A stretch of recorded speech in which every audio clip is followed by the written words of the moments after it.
বন্ধুরা, আশা করি সবাই ভালো আছেন। তো বন্ধুরা, এখন যে ছবিটার বিষয়ে কথা বলবো সেই ছবিটার নাম হলো নাগিন, যেটা 1976 সালের সিনেমা। তবে সত্যি কথা বলতে গেলে দেখুন, এই সিনেমাটা অ্যাকচুয়ালি আমার কাছে কিন্তু একটা ডিসেন্ট ছবি লেগেছে। এবার জানি অনেকের হয়তো যে টাইমে ছবিটা রিলিজ করেছে বা যে অডিয়েন্সটা আমাকে এটা বলতে বলেছে তার কাছে হয়তো ছবিটা দারুণ লাগতে পারে, বাট আমার কাছে ডিসেন্ট লেগেছে। তার কারণ হচ্ছে দেখুন, এই ছবিগুলোর মূল্য এই মুহূর্তে এখন কতটুকু মানুষ বুঝবে আমি জানি না, বাট একটা সময় ছিল যে সময় কিন্তু এই ধরনের ছবি খুব চলতো এবং মানুষজন কিন্তু বিশালভাবে পছন্দ করতো। তো নাগিন সিনেমাটা 1976 সালের একটা সিনেমা। তো স্ক্রিন প্লে বা সেই সময় দেখুন অতটা ভালো তো টেকনিশিয়াল বা সমস্ত কিছু খুব ভালো উন্নত ছিল না। তো সেই কারণে খুব যে বিশাল কিছু ছবিটা সিনেমা ফটোগ্রাফি এগুলো হয়েছে সেটা বলবো না। এবং সেই সময় আমরা দেখতাম যে বেশিরভাগ ছবিতে নাগ নাগিন বলে দুটো সাপ থাকতো, যেখানে একটা ছেলে একটা মেয়ে সাপ থাকতো, যেখানে এখানে জিতেন্দ্র এবং রীনা দত্ত ক্যারেক্টারটা প্লে করেছে। এবং সত্যি কথা বলছি, রীনা দত্ত না রীনা কি, মানে রীনা নামটা মনে পড়ছে কিন্তু কি টাইটেলটা ছিল এই মুহূর্তে মনে পড়ছে না, জিতেন্দ্র আর রীনা ছিল। এবং সত্যি কথা বলতে তখন নাগ নাগিন বলতে আমরা দুটো জিনিস দেখতাম, তারা মানে ড্রেসটা পরবে এমন একটা ড্রেস কি বলবো, সে মানে আমরা জাস্ট এখন এই ড্রেসগুলো দেখলে হাসি পাই। এবং পাশাপাশি তাদের গায়ে হাতে সেই সাপের মতো কিছু নকশা আঁকা থাকবে এবং দেখেই মনে হবে তারা একজন সাপ। তো এরকম টাইপের একটা সময় কিন্তু ছবি করা হতো, বহুত ছবি করা হতো এবং সেই ছবিগুলো কিন্তু বক্স অফিসে দারুণভাবে সফল হতো।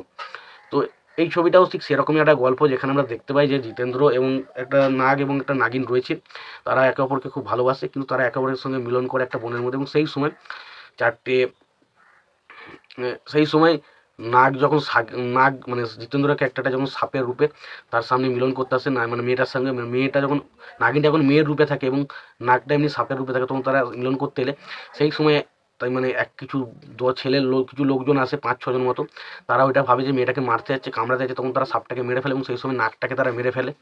এবং মেরে ফেলার পর নাগের মরে যাওয়া একটা নাগিনের প্রতি একটা বিশাল রাগ অনুভব হয়। এবং সে কী করে, তার পরবর্তী সময় সে কীভাবে সেই সমস্ত নাগকে যে যারা মেরেছিল তাদের বিরুদ্ধে সে কীভাবে প্রতিশোধ নেয়, সেটা হচ্ছে সিনেমার বিষয়। অর্থাৎ একটা পুরোপুরি ছোট্ট গল্প, যেখানে দেখাচ্ছে নাগ এবং নাগিন রয়েছে এবং সেখানে নাগকে কিছু মানুষজন মেরে দিচ্ছে এবং সেই মারার ফলে তাদের বিরুদ্ধে নাগিন যে সাপটা রয়েছে সে কীভাবে প্রতিশোধ নিচ্ছে, সেটাই সিনেমার বিষয়বস্তু। এর থেকে বেশি কিছু জানতে গেলে সিনেমাটা দেখতে হবে। এবার দেখুন, এই সিনেমাগুলোর এই প্লটগুলোর একটা সময় আমি যখন অনেক ছোটো ছিলাম, যখন ধরুন 1-2 বা 3-4 পড়তাম, তখন তো অত কিছু বুঝতাম না, বাট এই ধরনের জিনিসগুলো তখন আমার কাছে কিন্তু বেশ ইমপ্রেসিভ, খুব মজা লাগতো। সাপের জিনিস দেখছি, ভূতের জিনিস দেখছি, বাট এখন এই মুহূর্তে এসে এইগুলো সত্যি কথা বলছি প্রচণ্ড হাসি পায় এই সমস্ত জিনিসগুলো দেখলে। বাট যেহেতু আমি জানি না যে সাবস্ক্রাইবারটা আমাকে এই সিনেমাটা রিকোয়েস্ট করেছে, তো তার হয়তো সে হয়তো অনেকটা ওল্ড বা অনেক পুরনো সিনেমা দেখতে সে হয়তো ভালোবাসে। তো সেই কারণে আমাকে যদি রিভিউর কথা বলা হয়, দেখুন এটা এখনকার বর্তমান সময়ে যদি এই সিনেমাটাকে আমি রিভিউ করতে পারলাম, সেটা অনেকের কাছে খিল্লির পাত্র হয়ে যাবে। বাট আমি যদি সেই সময়ের বিষয়ে বা সেই সময় যে ধরনের মানুষজন এইসব জিনিস দেখতে পছন্দ করতো সেই সমস্ত বিষয় নিয়ে যদি আলোচনা করি, দেখুন এই সিনেমাটা তখনকার হিসাবে কিন্তু বেশ ভালো এন্টারটেইনার একটা ছবি ছিল। এই ছবিগুলো তখন ওই ধরনের গল্পই মানুষ কিন্তু বেশি পছন্দ করতো এবং সেই হিসাবে দেখতে হলে ছবিটা বেশ ভালো ছিল। এবং ছবিটাতে অনেক অভিনেতারা কিন্তু অভিনয় করেছিল। যদি এক এক করে নামগুলো বলি, দেখুন সুনীল দত্ত ছিল, ফিরোজ খান ছিল, সঞ্জয় খান ছিল, রেখা ছিল, মুমতাজ ছিল, বিনোদ মেহরা ছিল, যোগিতা বালি ছিল, জিতেন্দ্র ছিল, রীনা দত্ত, রীনা রায় ছিল।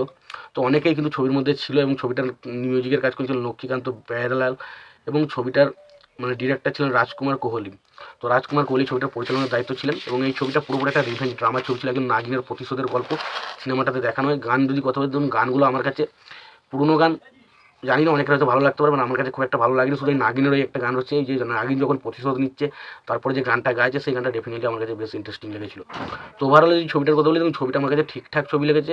তো এখনকার অডিয়েন্সের কাছে এই ছবিটা একদমই ওয়ার্ক করবে বলে আমার মনে হয় না, তবে আগেকার মানুষ কিন্তু এই ছবিটা, আগেকার যদি আপনি অডিয়েন্স হয়ে থাকেন আপনার কাছে কিন্তু বেশ ভালো লাগতে পারে। তো এটাই আমার বলার ছিল। তোমাদের কি মতামত এই ছবিটা নিয়ে তোমরা জানিও। তোমাদের যদি ভিডিওটি ভালো লাগে থাকে লাইক কমেন্ট শেয়ার করে দিও। চ্যানেলটি নতুন হয়ে থাকলে অবশ্যই তোমরা চ্যানেলটা সাবস্ক্রাইব করে নিও, পাশে বেল আইকনটা অবশ্যই প্রেস করে দিও। ভালো থেকে সুস্থ থেকে দেখাচ্ছে পরে ভিডিওতে।